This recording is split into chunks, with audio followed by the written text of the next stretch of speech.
So which DPS build is the best currently in Guild Wars 2 PvE? This is what we want to answer today in this tier list. As always, let me know your comments down below. Special shout out to all my supporters on YouTube, Twitch and Patreon that help me keep the lights on. And now without much further ado, let's jump straight in. And let's start with a big disclaimer here. I always say my tier lists are somewhat subjective. I try to be as objective as possible, of course, but they are always a little bit biased. I know that. But this is even more so. DPS is very hard to rate in Guild Wars 2 if you don't only take the benchmark numbers into account. Yes, I could easily do a tier list that is only rating the benchmark numbers. I mean, what would be the thing here? Nothing really. You don't get any value from it. So I take into account what else does the class provide. Is it easy to play? At least in real fights. Is it very strong in terms of utility it can provide? Is it very safe to play? So for example, is it really good in progression groups? All of that stuff I want to take into account, and I want to rate it in the tier list, of course. I have a specific tier list for fractals. Be sure to check that one out. Link is in the description down below. Because sometimes fractals are a little bit more strict what they want, what they don't want. This is for all PvE, so meta events, convergences, stuff like that, but also raids, strike missions, all of that good stuff as well. Of course, they are also included with fractals. Just saying, fractals are a little bit specific, so there's another tier list for that one. So with that much out of the way, let's start by explaining quickly the tiers. So even D tier builds, in my opinion, are completely fine playable. Don't get me wrong. They might have not the best DPS, they might not have the best utility, but you can easily play them if you really wanted to. Of course, there are way better builds out there, so especially like A and S tier builds.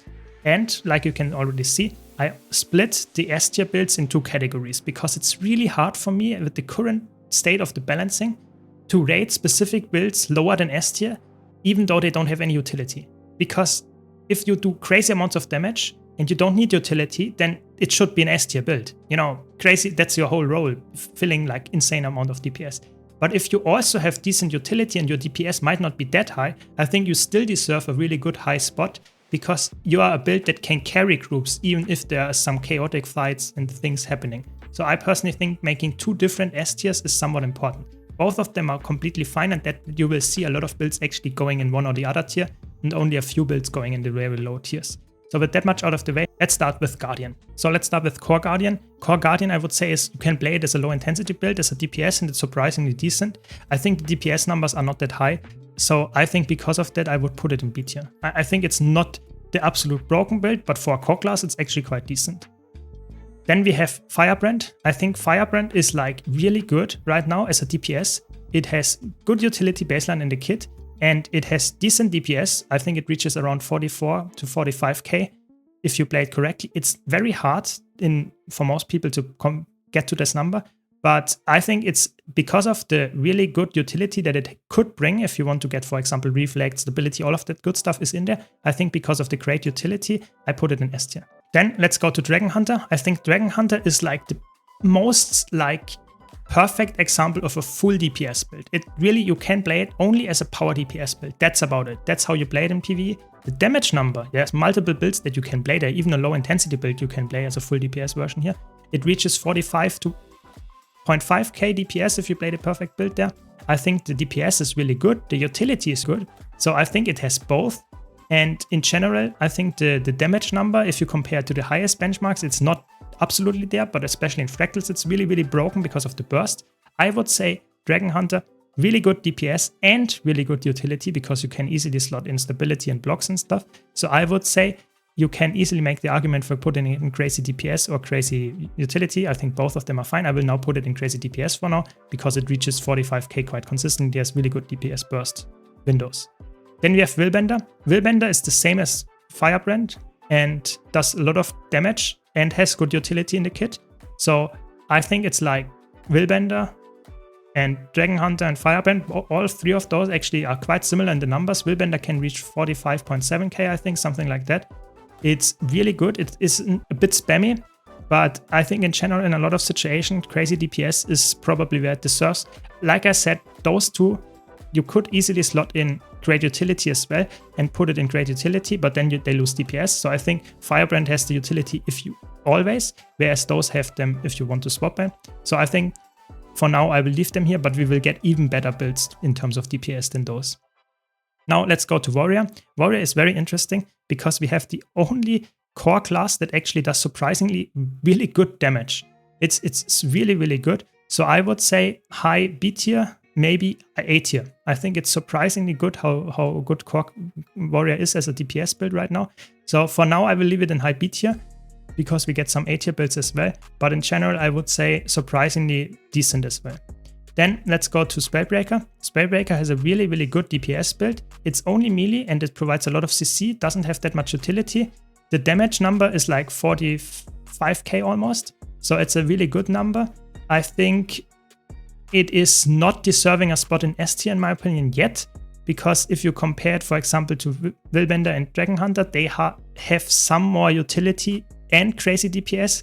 So I personally would rather have those than a Spellbreaker, but it's really close. It's really, really close. They are very similar. Maybe we have to put them in A tier as well because A and S tier in this regard is really close together. But we will see. I think the Hammer Spellbreaker is also really good. So maybe it also has very good stability uptime if you play the Hammer variant. So there are multiple versions actually to make this build work. So I think they are definitely really high in utility as well. Then let's go to Bladesworn. Bladesworn is very interesting. If you play the FAF build, you actually have like 47k DPS or something. It's really high.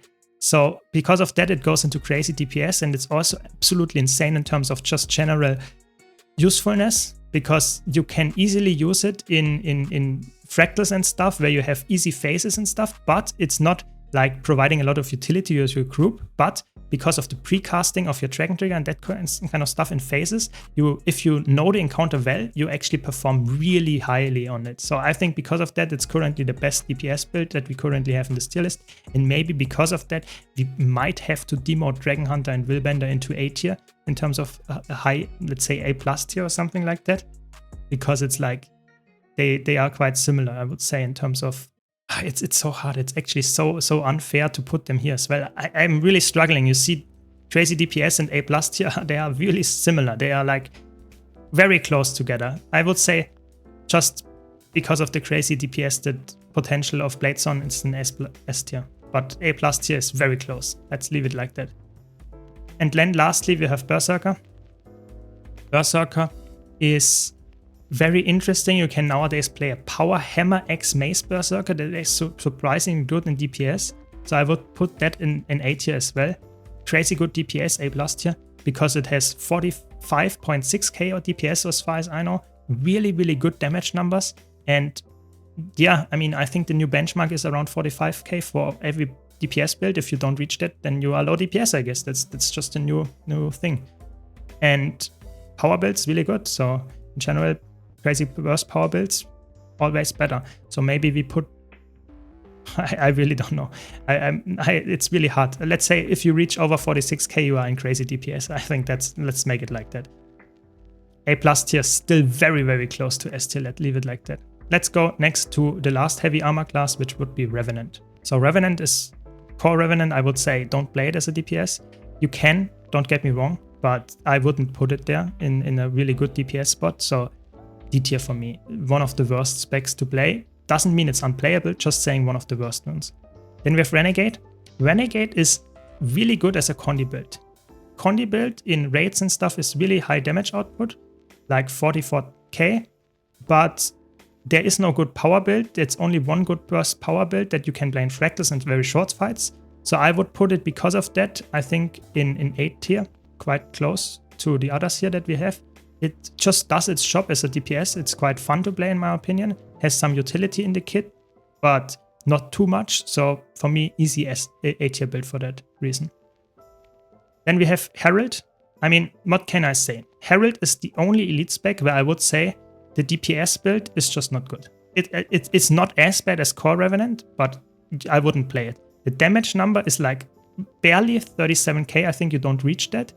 And it's not worth, in my opinion, to pick that as a DPS. Better play quickness DPS and you will be better off. So C tier for me. Better than core Revenant, but not deserving a spot in higher tiers than C. Definitely not.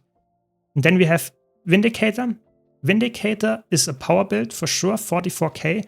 Good bursts, and I would say fun to play. Utility is very lackluster. You have like almost no CC. So I would say because of that, and it's like A tier because of the bursts, but it's a power build that's also good.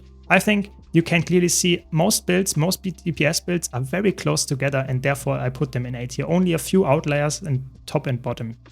So by the way, if you want to see more content like this, don't forget to subscribe. And if you like this video, don't forget to leave a like. That helps out the channel a bunch. Thanks. And now let's go to the medium armor classes. Engineer is very interesting because you have core engineer. Core engineer, you can play it, and it's okay in terms of DPS. So I will put it now in like C or B tier. I think the utility on core engineer is surprisingly good as well. So let's leave it in B tier for now. You can see actually there are some core classes that are better than Herald. Let's see if it's, I'm just biased there, but I think Herald is really bad. Then we have Holosmith. Holosmith is really fun. It's not the easiest build to play. It reaches around 44k as well. It doesn't have that much utility, and I personally think it's like okay as a DPS, and it has good bursts. So I think it's low A tier for me, but not as good as the other ones. So currently we have Mechanist, Power Mechanist with Sword Pistol is actually the highest damage build for Mechanist right now. It reaches 44k before the nerf. After the nerf to Bloodstone Relic, it reaches like 42.5k or something like that, which is also still a very good number. In general, you can also play Condimech. I think the utility of it is quite nice in the DPS, so for me an A tier build. And because of that, I think actually I have to demote Holosmith. I think Holosmith is not as good as Mechanist in terms of utility, and I don't know. I think, nah, leave it at low A tier. I think you can see it's so close, so packed together that a lot of DPS builds have nice DPS very close together, and all of them have a little bit of utility bought with it. They are not yet in S tier in terms of utility or high DPS output, but they're very close together. It's just a lot of DPS builds currently are balanced around this benchmark number. Then we have Scrapper. I think Scrapper is very good. 43.1k. I think because of that and the super speed utility and the barrier that you apply to yourself, I think because of that it deserves a spot in S tier. I would put it in great utility because 43k is not the highest benchmark number, but because of the great utility and just general usefulness in a lot of fights, I think it's an S tier, and it's also very good in Fractals. That's definitely carrying it as well. So I think Scrapper best engineer spec for DPS role. Then we have Ranger. Ranger is very fun because we have Druid. Druid, conditioned Druid as a DPS build reaches over 47k DPS, and because of that it goes into crazy DPS tier. It is not the easiest build to play in my opinion, but it is very fun. It's a Condi build. It doesn't have the craziest amount of burst, but I would say crazy DPS, that's where it deserves because of the high DPS number. If you can pull it off in real raid fights, really good. Typically you wouldn't do it all the time, but yeah. Then we have Core Ranger. Core Ranger is for me again a core class that is not that good. You can play it as a power build and even as a Condi build. I would say for me low C tier, but the damage number is probably lower than Revenant Herald. So I would put it in low C tier because of that. It's better in my opinion for a DPS build than Core Revenant. But yeah, that's just my take. Maybe not that much. I think it's like also D tier. I wouldn't play it as a DPS build. Then we have Soul Beast. Soul Beast is funny because you can play it as a Condi Soul Beast or Power Soul Beast, and both of them are really good in terms of DPS. Power Soul Beast has the best burst in the game, so it's really useful in Fractals, and because of that it's actually really, really nice. It has 44k as Condi build and 43.3 I think for the Power build as a benchmark. So it's not the craziest DPS, but because of the burst, because of the big burst that you have, it can be really worthwhile bringing in fights with a lot of phases, in fights with a lot of just short fights. So I think it is either in crazy DPS because of this, or just because of the crazy burst. But I think you could make the argument for putting in A+ tier as well. So I will leave it for now there because it's so good in Fractals. But in general in PvE, you could also make the argument for putting it down a tier because the damage number in the end, at like 5 minutes of a fight, it is not higher than others, but the burst in the beginning is really good, and that can be good enough to actually get it in crazy DPS tiers. Then we have Untamed. Untamed is really fun because it is, in my opinion, reaching a very high damage number at the end of 45.7k and brings some utility in the kit. And I think because of that, I think it's actually deserving a spot in S tier. I'm not sure if it's deserving a spot in crazy DPS or great utility. One of those two, I guess. I would say in crazy DPS because it reaches a very good damage number while also bringing some utility to the kit. But you see, it's actually quite blurry, the line between S and A tier in that sense. So let's leave it for now at that. But I would say Untamed, highly underrated as a DPS pick. Doesn't have the best burst in comparison to Soul Beast. That's why Soul Beast is here as a burst build. It's Untamed for the longer fights. And Druid for the just highest damage number possible. Let's now go to Thief. Thief as the last medium armor class. I would say Core Thief is surprisingly decent. I would put it in low B tier because of that. It is decent as a DPS build, but is overshadowed by its other elite specs. So you can play Condi Spectre. Condi Spectre reaches 44k and brings nice utility. And in general, it's not like insane utility like Firebrand or Scrapper, but decent. So I would say A tier, A+ tier for me as well. It has very good CC. Maybe that's a reason why you couldn't actually make the argument to put it in great utility, because you can put the Basilisk Venom on and some CC on the kit in general. So I think you could make the argument actually for putting it in great utility. Let's do that actually. I think the CC is really, really nice there. Then we have Daredevil. Daredevil is like currently with Condi on daggers, it has crazy DPS. It reaches over 46k. It's a really good build. So I would put it in crazy DPS because of that. It is not for everyone. It doesn't have like the craziest utility other than bringing some CC, but that's good enough for most fights. And then we have Deadeye. Deadeye is like currently the single target king. It reaches 45k with power rival and daggers, and the rival is like has really nice damage on the ranged attacks as well. So I think it's deserving a really valid build. It doesn't bring any utility, I would say, for the most part, other than some CC. So I would put it in A+ tier. I personally think it's a very good build, but only in raids and strike missions. I wouldn't play it in fractals though, because it has no cleave. That's the biggest downside of it. Then let's go to the light armor classes. Let's start with Necromancer. Necromancer doesn't have the highest amount of benchmark builds that are really high in the damage number, but it provides some really decent utility baseline. So I would say the core Necromancer is for me a C tier build. It has decent utility, but doesn't have the craziest damage. That's for me a definition of a C tier build, because if you're not filling the DPS role that well, it's not that good. But it's decent, so I would put it in low C tier, maybe high B tier. But like I said, this is my personal take on the meta. Now let's talk about Harbinger. You can play a Condi Harbinger that reaches almost 44k, doesn't have the craziest utility, but you are very good in fractals, and in general it's a really nice damage build, so 44k for me, and not that crazy utility, easy A tier, yeah, A+ tier. Nothing too like insane about the A tier builds that are keeping them from each other, so I think Harbinger fits perfectly in there. Then we have Reaper. Power Reaper reaches almost 43k. Condi Reaper reaches almost 44k, so is in my opinion very similar to Harbinger. However, Reaper has surprisingly high tankiness because of the second health pool. I think for me it's a high A+ tier build, probably one of the highest here together with Dragon Hunter, I would say, because those two are really surprisingly good. But I will leave them for now in A+ tier as well. Next up we have Scourge. Scourge, in my opinion, the damage number is not that impressive. 40k as a DPS is very low.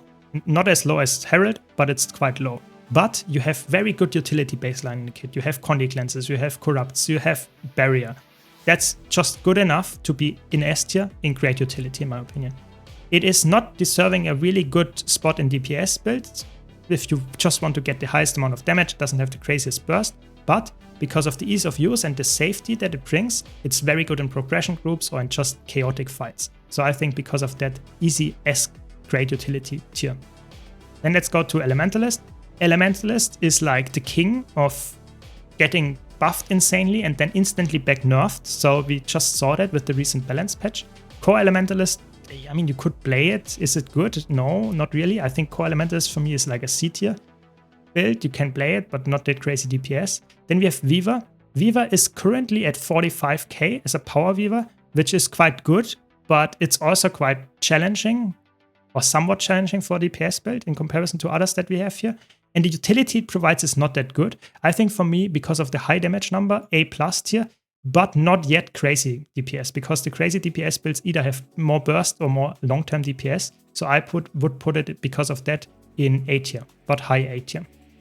Then we have Tempest. Tempest, you now have the Inferno build where you do some crazy burning damage while you play a full power build. And this is very easy to play and reach really high damage numbers. You could go with the dagger version and more attunement swapping than just fire. You could reach 47.6k DPS before the Bloodstone Relic nerf. Now it's a little bit less, but it's still crazy DPS numbers, over 45k for sure.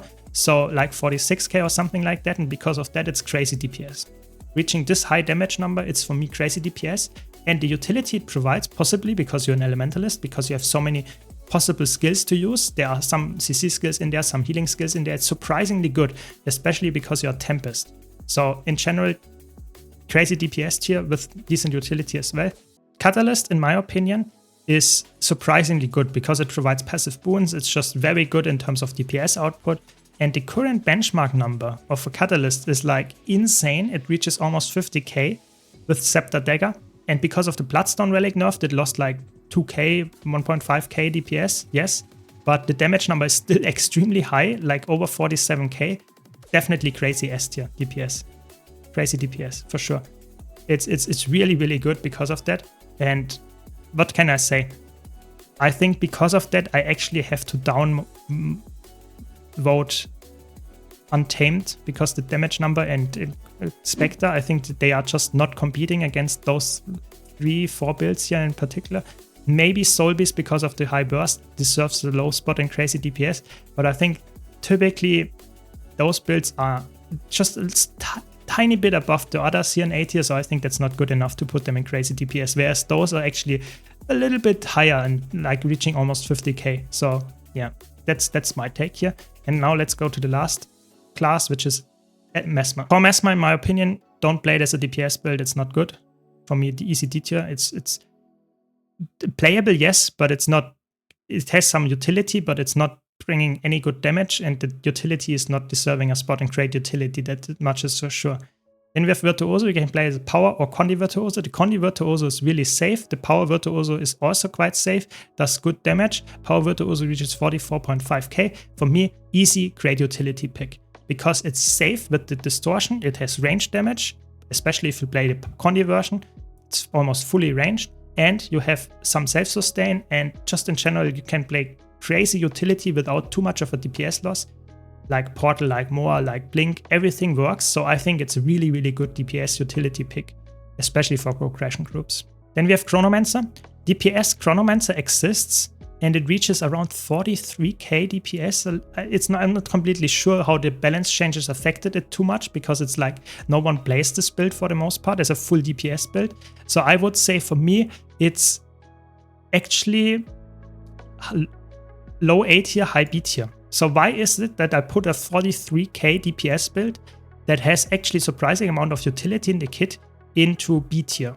I'm a little bit biased here, but I think Chronomancer, you should only play it as a support, healer or offensive support. I would not play it as a DPS. I would rather go for Mirage or Virtuoso. We will get why in a second, but I think this is really important that you understand that, because the ramp up time of a power chrono is like a Condi build, but you're playing a power build that doesn't get to an end number that is high enough to actually be worth playing over something that has more burst. So why would you pick a Power Chronomancer if you could, for example, pick a Soul Beast that has way more burst and in typical fights will have way higher end damage numbers than Chronomancer? So I think it deserves a spot in A tier because of its utility that it can provide in passive CC and stuff, but it's low A tier because it doesn't have crazy burst. The ramp up time is really slow for a power build, and it's just not as versatile, and the damage number is not high enough to really justify it putting it higher than that. Low A tier, high B tier. And then the last class that we have is Mirage. Mirage is really interesting because it like got giga buffed, like the most insane buff in history to Mirage, I would say, because of the power build and Condi build using this new trait and the general new gameplay, or two new traits in particular with Doomcloak. It got nerfed right now, but it didn't impact it too much. It's still very good. The damage number that I say here is insane. Before the patch, we reached 54k, and it was not even possible to say that this is the highest that we will ever get. So it's insane. After the nerfs to Mirage and the Doomcloak thing, it's like still 51.5 to 252k DPS. It's insane. Highest DPS in the game. It's also the hardest one to play, I would say. But because of the high damage number, deserves a spot in crazy DPS tier for sure. And in my opinion, if you can perform on that, on the Condi Mirage one, then you solve the game. This is like insane. It's like the best DPS build, also hardest to play. I think very fun concept. Let's see if they leave it at that or if they nerf it even more. I think the new benchmark to reach for crazy DPS S tier builds should be like around 49 for 50k if you compare it to those really high performing damage builds, which is insane. That means that just a lot of A tier builds now have to be in A tier because they just like almost 5k DPS less, which is noticeable in decent fights. But of course, always take it with a grain of salt. I want to mention this. In a lot of encounters, especially in packs, you will never notice a difference between A tier builds and most of the S tier builds. Just saying, if you want to really have the highest benchmark numbers and want to make sure that you're playing the build perfectly, then this is what my builds would look like. Like I said, the border between S and A plus tier is very, very small, very close together. Only B, C, and D tier builds are supposedly quite bad, or not that good, but still viable. And then you have, of course, the S tier great utility builds that, in my opinion, deserve a spot in an own tier because they bring really good utility in the kit and have decent damage to support that. So I think those would be the safer picks for carrying groups that are a little bit unstable, whereas those S tier crazy DPS builds would be something that I would put into groups that are really tryharding, and the A tier builds can easily be played in every other scenario as well, just having a little bit lower damage expectations. Please let me know your takes in the comments down below. As always, this is my subjective take. Please don't offend me for this take. This is my arguments, my subjective takes. Let me know your takes and be civilized down there. If you enjoyed this video, be sure to leave a like and subscribe for more content like this. I have way more tier lists coming up. As always, special shout out to all my supporters again. And thanks you all for watching. And I hope to see you all in the next video.